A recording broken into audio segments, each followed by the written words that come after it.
Hi guys, welcome back to my channel. কেমন আছো তোমরা সবাই? চলে এসেছি আরও একটা নতুন তরকারি রেসিপি নিয়ে। আজকের এই ক্যাপসিকামের তরকারি আমি গরুর মাংস দিয়ে বানিয়ে দেখাবো। এই তরকারি দেখতে যতটা লোভনীয়, খেতে ততটাই অসাধারণ। খুবই সিম্পলভাবে বানিয়ে দেখিয়েছি।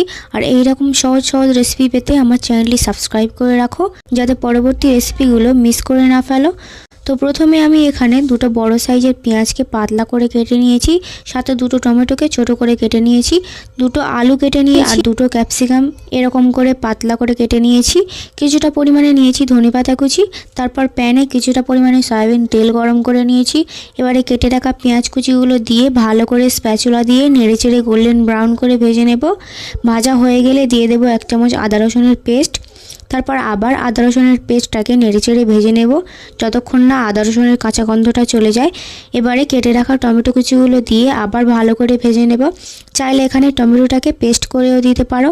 এখন এর মধ্যে দেব 2 চামচ নুন, দেব 1 চামচ হলুদ গুঁড়ো, 2 চামচ ঝালের গুঁড়ো, তারপর 1 চামচ মিক্সড জিরা আর ধনের গুঁড়ো, লাস্টে 1/2 চামচ কারি পাতার গুঁড়ো, দুটো তেজপাতা দুভাগ করে দিয়েছি। এবারে মশলাটাকে ভালো করে নেড়েচেড়ে মিশিয়ে নেব। মেশানো হয়ে গেলে সামান্য পানি দিয়ে দেবো যাতে মশলাটা পুড়ে না যায়।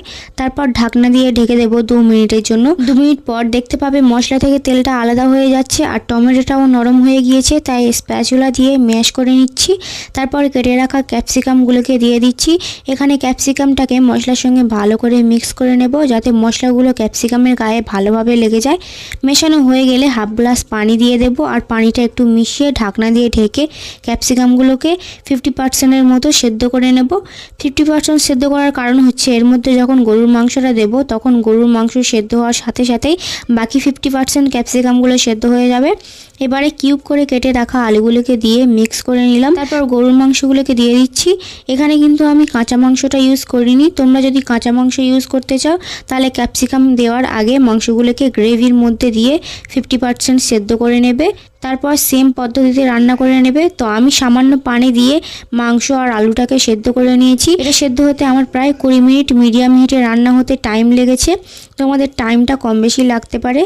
এবারে লাস্টে আমি 1/2 চামচ গরম মশলা দিয়ে আবার মিক্স করে দিচ্ছি। চাইলে গরম মশলার পরিবর্তে জিরা মরিচের গুঁড়াও দিতে পারো। তারপর ঢাকনা দিয়ে ঢেকে ঝোলটাকে আমি একবার ফুটিয়ে নিয়েছি আর ওপর থেকে কিছুটা পরিমাণে ধনেপাতা কুচি দিয়ে দিলাম।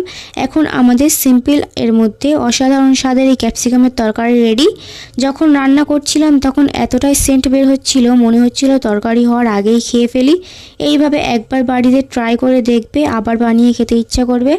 যারা মাংস দিয়ে বানাতে চাও না তারা সেমভাবে বানিয়ে তরকারি ফোটানোর আগে ভেজে রাখা মাছ ওপর থেকে দিয়ে দেবে, তাহলে তৈরি হয়ে যাবে আজকের এই ক্যাপসিকামের তরকারি। তোমাদের কাছে কেমন লেগেছে অবশ্যই কমেন্টে জানাও আর বন্ধুদের সঙ্গে শেয়ার করতে একদমই ভুলবে না। আমার চ্যানেলে যদি নতুন হও তাহলে আমার চ্যানেলটি সাবস্ক্রাইব করে দাও যাতে পরবর্তী ভিডিওর আপডেট সবার আগে তোমার কাছে পৌঁছায়। আর ফেসবুক আইডিটাকে ফলো করে দাও। ফেসবুক আইডির লিঙ্ক এই ভিডিওর ডিসক্রিপশন বক্সে দেওয়া আছে। এরপর তোমরা কোন ভিডিও দেখতে চাও সেটা কমেন্টে জানাতে পারো। দেখা হচ্ছে পরের ভিডিওতে, ততক্ষণে বাই বাই।